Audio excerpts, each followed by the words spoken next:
Saya melihat Kerajaan Selangor tidak bersungguh-sungguh dalam usaha mendekati anak muda, dan saya difahamkan ini berlaku kerana kekangan daripada segi sumber kewangan. Dan kalau kita lihat ketika di zaman Barisan Nasional, begitu banyak padang-padang futsal. Saya mengambil satu contoh saja. Padang futsal yang begitu banyak ada di seluruh negeri Selangor. Tetapi nampak gayanya kerana tidak ada sumber keuangan yang kukuh, padang-padang futsal ini tidak dikawal selia, padang-padang futsal ini tidak diselenggara. Dan akhirnya bila padang futsal ini tidak diselenggara, maka padang futsal ini terbiar begitu saja. Ini daripada contoh satu aspek. Dan kita melihat daripada aspek yang kedua, sebenarnya beberapa kali kita nak melihat kadar pengangguran anak-anak muda di Selangor. Sebab apa? Isu utama anak muda di Selangor ini basically asasnya dia adalah tempat tumpuan kepada semua anak-anak muda seluruh negara berhijrah ke Lembah Kelang, terutama di Selangor. Jadi isu pertama yang kerajaan negeri perlu perbetulkan ialah soal apa? Soal menyediakan peluang pekerjaan. Dan adakah mereka benar-benar serius nak sediakan peluang pekerjaan? Yang kedua, isu perumahan. Dan kita melihat anak-anak muda di Selangor, sama ada mereka graduan atau tidak graduan, mereka berhadapan dengan isu perumahan. Dan kita boleh bayangkan sekarang ini sudah tidak ada lagi harga rumah murah yang ditawarkan oleh kerajaan negeri. Kalau kerajaan negeri benar-benar serius, dia boleh kemukakan satu dasar, satu polisi khusus untuk peluang perumahan kepada anak muda. Dan saudara bayangkan, di sekitar kawasan Petaling Jaya, di sekitar kawasan Shah Alam, sudah tidak ada lagi mereka yang berkemampuan. Kerana apa? Kerana harga rumah terlalu tinggi yang ditentukan dengan willing seller, willing buyer. Sebab itu saya fikir berpendapat kerajaan negeri mesti kemukakan satu polisi berkaitan dengan isu perumahan anak muda.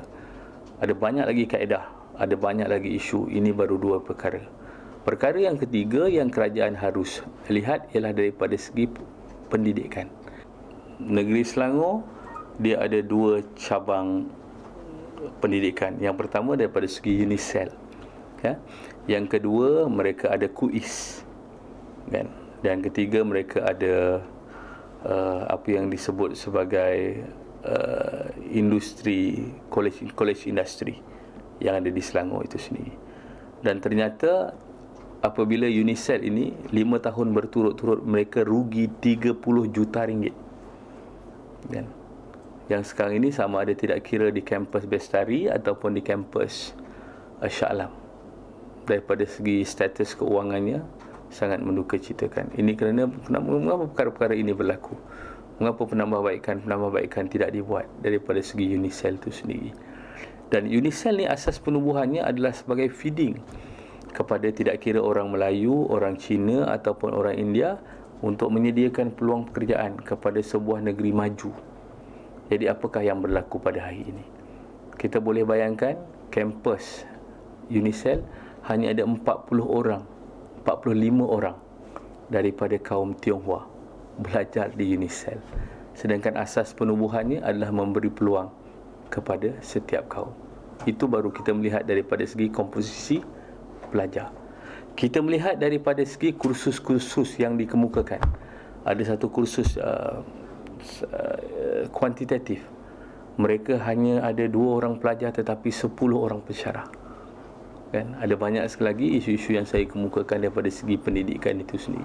Dan baru-baru ini sebahagian besar keseluruhan daripada pelajar-pelajar UNISEL yang berada di Bestari dipindahkan kerana kawasan penginapan yang tidak begitu selamat.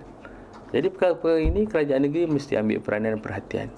Kita lihat ada masalah Selangor daripada isu pendidikan, kita ada lihat masalah Selangor daripada segi isu perumahan, kita melihat masalah Selangor daripada segi perkara-perkara yang disebut permainan, padang-padang futsal yang tidak diselenggara.